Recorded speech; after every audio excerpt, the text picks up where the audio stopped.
بسم الله الرحمن الرحيم. الحمد لله رب العالمين، والصلاة والسلام على المبعوث رحمة للعالمين نبينا مولانا محمد وعلى آله وصحبه أجمعين. أما بعد. Inshallah, today we'll be reciting, starting from the second quarter of the 28th juz and Surah Al-Mulk and Surah Al-Qalam. So basically one juz, inshallah. One juz, inshallah, we'll be doing. And inshallah, obviously we're near the end, right? Last couple of nights, last couple of days. These are very blessed days, very blessed nights. Inshallah, requesting everyone to please pay attention, inshallah. Anyways, so regarding the first surah that we'll be covering is Surah Al-Hashr. Surah Al-Hashr, the last three ayat of Surah Al-Hashr, very powerful ayat. Very powerful ayat which discusses the names of Allah Ta'ala, and there are many benefits to reciting these ayat. And when Hadith Nabi Sallallahu Alaihi Wasallam says that the one who says in the morning and in the evening 3 times, أعوذ بالله السميع العليم من الشيطان الرجيم. Again, أعوذ بالله السميع العليم من الشيطان الرجيم. So, simply أعوذ بالله من الشيطان الرجيم, just add السميع العليم. That's all. أعوذ بالله السميع العليم من الشيطان الرجيم 3 times. Then you recite the last 3 ayat of Surah Al-Hashr. If you do this in the morning, 70,000 angels will pray for you until the evening. And if you do this in the evening, 70,000 angels will pray for you until the morning. So this is of course an amazing hadith which discusses and highlights the significance of these 3 ayat. It takes maybe 1 minute, maybe 1 minute. Right? If you want 70,000 angels to pray for you, right? It's tough to get 70,000 units to make dua for you. Let's be honest. Again, inshallah, please, sisters, everyone, inshallah, please maintain silence. Please keep the kids with you, inshallah, as well. Thank you. Again, keep the children with you, inshallah, and please maintain silence. This is the hadith of Nabi Sallallahu Alaihi Wasallam, so very important. Right, so, Nabi Sallallahu Alaihi Wasallam says that the one who recites أعوذ بالله السميع العليم من الشيطان الرجيم 3 times, then the last 3 ayat of Surah Al-Hashr, morning or evening, right? 70,000 angels pray for them. And not only that, if you die during that day or night, which you recited those ayat, then Allah Ta'ala will count you amongst the shuhada, not the shahida, and you will die as a shaheed. So very important, all of us, we should make the intention to recite this. If you don't know it, if you have not memorized it, you should try to memorize. Very simple, right? It's a very simple ayat. Maybe 5, 6 lines, right? And you should try to memorize it in the next couple of days before Ramadan ends, and try to build the habit of reciting it. Even if you don't memorize it, if you just look and read it, maybe it'll take 1 minute, maybe 2 minutes maximum. Maximum 2 minutes. But if you recite it over and over and over and over, inshallah, automatically it will come to your mind. You know, when I was studying, we used to have halaqas with dhikr. We used to have like gatherings. We were students, right? So all of us would sit together, and then one person would recite the du'as, and we would all repeat. Like this, we did it for months. For months, I think we did it for like maybe 1 year. After 1 year, everyone knew it. Without having to look at the papers, everyone knew it. Why? Because again, the more you hear it, the more you repeat, automatically it comes to your heart. Right? So we should all try to build the habit of these adhkar, these du'as, inshallah. Moving on, we have the remainder of the 28th juz. Allah Ta'ala speaks about various topics, of course, and Allah Ta'ala speaks about those people who disobey, those people who are against the believers. Of course, those are the people that we are, unfortunately, we have to maintain our stance, right? Our stance as Muslims must be very clear. Again, inshallah, please. It's very loud. I can't focus, I don't know. Please. Again, sisters, please.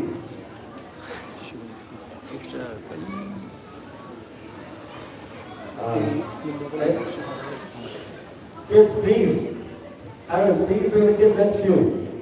All the kids should go to their parents now. Please go to your parents. Anyways. There you go. Alhamdulillah, much better.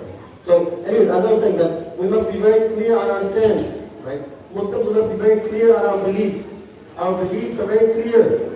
We must understand that they're very clear. As Nabi Sallallahu Alaihi Wasallam said, in the deen yusrun, the deen, the religion is very easy, right? But at the same time, it is complex enough for the most difficult minds to even comprehend. So it is easy, but at the same time complex. But the fundamentals are the same. Right? That we are the Ahlul Sunnah wal Jama'ah. Right? We are the Ahlul Sunnah wal Jama'ah. We are the people of Sunnah, meaning the people who follow the Prophet Sallallahu Alaihi Wasallam and the Jama'ah. Who are the Jama'ah? Who are the Jama'ah? Who knows? Sahaba. They are the Sahaba. We love the Sahaba. Right? This is very important. It's very important to remember this stance. That as Muslims we must be of the Ahlul Sunnah wal Jama'ah. This is the only correct version of Islam. Right? Unfortunately, there are others who have perverted the different teachings of Islam. Right? But we must be very clear on what the basic core principles of Islam are. That we love the Prophet ﷺ, we follow the Quran and Sunnah, and we love the Sahaba as well. We take the Sahaba as our guiding stars. As Nabi Sallallahu Alaihi Wasallam said that my companions, Ashabi kan nujum, my companions are like stars. Whichever one you follow, you will be correct. This is very important. Why is it very important? Because there are some people who curse the Sahaba, na'udhu billah. This is very important, right? There are people in this world who curse the Sahaba. And so we must be very clear on our stance. Right?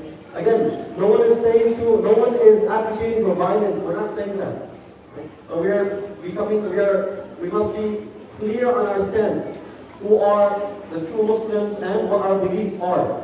Right? That we believe in the Prophet ﷺ being the final prophet. So anyone who says that the Prophet ﷺ is not the final prophet, I'm sorry. You cannot be classified as a Muslim. Right? This is just the definition of Muslim. That we must believe the Prophet ﷺ to be the final prophet. And then we love the Sahaba, we love all the Sahaba.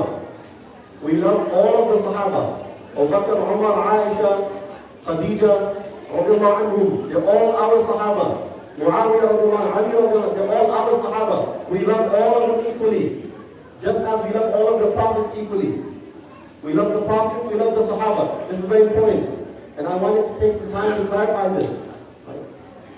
Again, in terms of unity, we can always maintain unity. We should maintain unity with everyone. Be respectful, respect everyone's opinions, that's fine. We respect the Christians, we respect the Jews, we respect everyone. We allow them to do whatever they want to believe in. But at the same time, be very clear. When it comes to religious practices, we're very clear on what we believe in. We do not tolerate the cursing of the Sahaba. This is very clear. We must be very clear on this. That we cannot stand in prayer next to people who are cursing the Sahaba. I'm sorry, that's my opinion. Right? And we cannot stand next to people who are cursing Sahaba. We must be very clear about this. Right? We're all for the sake of unity, but at the same time we must be very clear. I was speaking to one brother, and he brought up a very important point. I was speaking to one brother right just before, and he was saying that he said, I go to visit the Prophet ﷺ every now and then. I go to Umrah every now and then. He said, with which face when I stand in front of the Prophet ﷺ, while standing here with those people who curse Abu Bakr and Umar, how can I stand and go say salam to the Prophet ﷺ? And then there are people who are cursing them, and we're standing next to them. Again, I'm not advocating for violence. I'm not saying that. But I'm saying we must be very clear on what our religious statements are. We must be very clear where our guidelines are. And who's classified as the Ahlul Sunnah wal Jama'ah and what proper Islam is, who the proper Muslims are. We must be very clear about this. There's no sugarcoating this. Right? This is very clear. Muslims, we must be very clear about this. Don't be ambiguous. We are not ambiguous people. Very clear. Everything must be very clear. Anyways, moving on. I don't want to take too much time on this, but Allah Ta'ala in Surah Al-Saf, Allah Ta'ala also speaks about the command to the believers. He said, Ya ayyuhalladhina amanu lima taquluna ma la taf'alun. He said, oh believers, why are you saying things that you don't do? Right? So if you're saying something, you should do it. Something good, meaning if you're telling other people that you should be doing this, you should be doing that, at the same time, we should also be doing it. We should also be doing it. We should not be hypocrites. And I'm telling someone, don't do this, but at the same time, behind closed doors, I'm doing the same. It should not be like this. Right? Again, please sit down. So we must be very, we must remember that if we are telling other people, we're encouraging other people, we must also be mindful and we must make sure that we are also practicing what we preach. Right? Practicing what we preach, we are on our best behavior and we're also encouraging other people. Both are an obligation. Right? Commanding and telling other people to do good, that's one obligation. Doing it ourselves is another obligation. So both we must do. We must do both. Moving on. Allah Ta'ala in this surah, He says, Ya ayyuhalladhina amanu hal adullukum ala tijaratin tunjikum min adhabin alim. He says, all believers, can I show you some business? Here's the best business opportunity. Tunjikum min adhabin alim. This business will save you from the everlasting punishment of the fire of Jahannam. Right? This will save you from the everlasting punishment of the fire of Jahannam. And what is that business? تُؤْمِنُونَ بِاللَّهِ وَرَسُولِهِ وَتُجَاهِدُونَ فِي سَبِيلِ اللَّهِ بِأَمْوَالِكُمْ وَأَنفُسِكُمْ. That you believe in Allah Ta'ala, you believe in His Messenger, and you go out in jihad in the path of Allah Ta'ala with your wealth and yourselves. ذَلِكُمْ خَيْرٌ لَكُمْ إِن كُنتُمْ تَعْلَمُونَ. This is best if only you knew. Right? So this is the obligation on every single one of us. And this is the transaction that Allah Ta'ala commands us for. That we should be believers and we must be full believers. We must be complete believers. We must be believers who are perfect in our faith. We try our best to do as much as we can, and we try to perfect our faith with every single passing day. Moving on, Surah Al-Munafiqun, Allah Ta'ala speaks about the Munafiqun, Allah Ta'ala speaks about the hypocrites. Allah speaks about who? The hypocrites. And Allah Ta'ala speaks about their situation. There's a lot of details I won't go into. At the end of the surah, Allah Ta'ala He said, Ya ayyuhalladhina amanu la tulhikum amwalukum wa la awladukum an dhikrillah. Do not allow. Is it loud enough? I feel like I'm being drowned out. I don't know. So I'm screaming. You can hear me well? Okay, alhamdulillah. Anyways, okay. So Allah Ta'ala says that la tulhikum amwalukum wa la awladukum an dhikrillah. Your wealth and your children should not distract you from the remembrance of Allah Ta'ala. Meaning that our jobs and our families should not distract us from Allah Ta'ala. That Allah Ta'ala is our priority. Our religion of Islam is the priority. No matter what our jobs say, no matter what our families say, Islam is the priority. Allah Ta'ala must be our priority. Nabi Sallallahu Alaihi Wasallam must be our priority. In the hadith, Nabi Sallallahu Alaihi Wasallam says, لا يؤمن أحدكم حتى أكون أحب إليه من والده وولده والناس أجمعين. That none of you shall be true believers until I am more beloved to him than his wives, his children, and all humanity. Right? And this is very important. Right? That even himself, the Prophet ﷺ must be more beloved to us than even ourselves. And how will we learn that? How will we love the Prophet ﷺ? By learning about him, studying his lifestyle. Studying the Siraat of the Prophet ﷺ. If you don't know him, why would you love him? If you don't know who he is, why would you love him? Right? It's a very important that we recognize who the Prophet ﷺ is, and then of course we emulate his practices. Allah also says, وَأَنْفِقُوا مِمَّا رَزَقْنَاكُمْ مِنْ قَبْلِ أَنْ يَأْتِيَ أَحَدَكُمُ الْمَوْتُ فَيَقُولَ رَبِّ لَوْلَا أَخَّرْتَنِي إِلَىٰ أَجَلٍ قَرِيبٍ. He says you should spend also in charity. Allah is commanding us for sadaqah. That you spend مِمَّا رَزَقْنَاكُمْ. Mimma means for tab'id, that you spend a portion of what we gave you. Allah Ta'ala is reminding us that you should spend a portion of what we gave you. Right? Before death comes to you and you say that, oh my Rabb, give me some time so that I can give charity. Right? So a person will ask for some time on his deathbed for what? Not to say goodbye to his family, not to do tawbah. According to this ayah, Allah Ta'ala is saying that person will ask for time so that they can give sadaqah. Right? So while we are alive, we should diversify our investments. Just as we look for business opportunities, similarly we should also look for Islamic opportunities.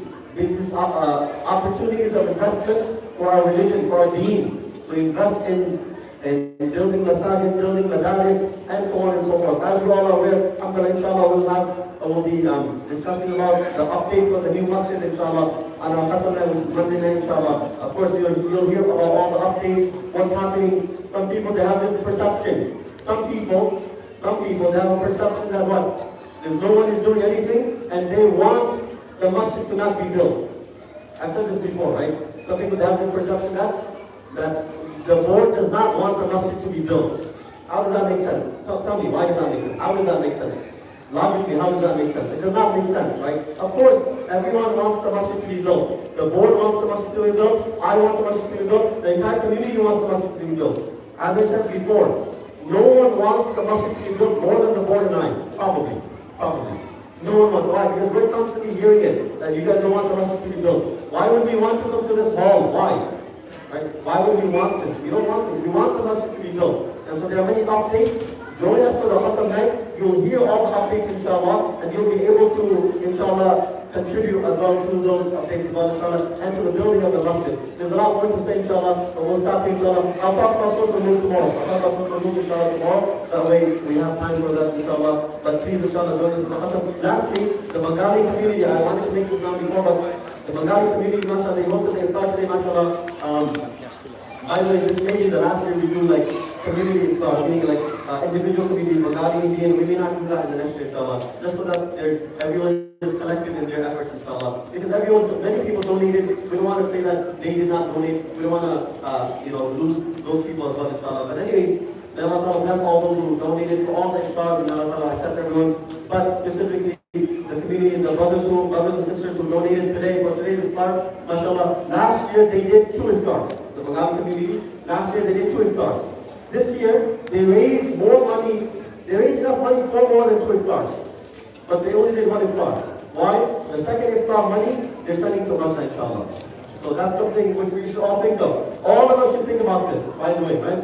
Where is Maulid Shamsa? Where is it? Where is Rami?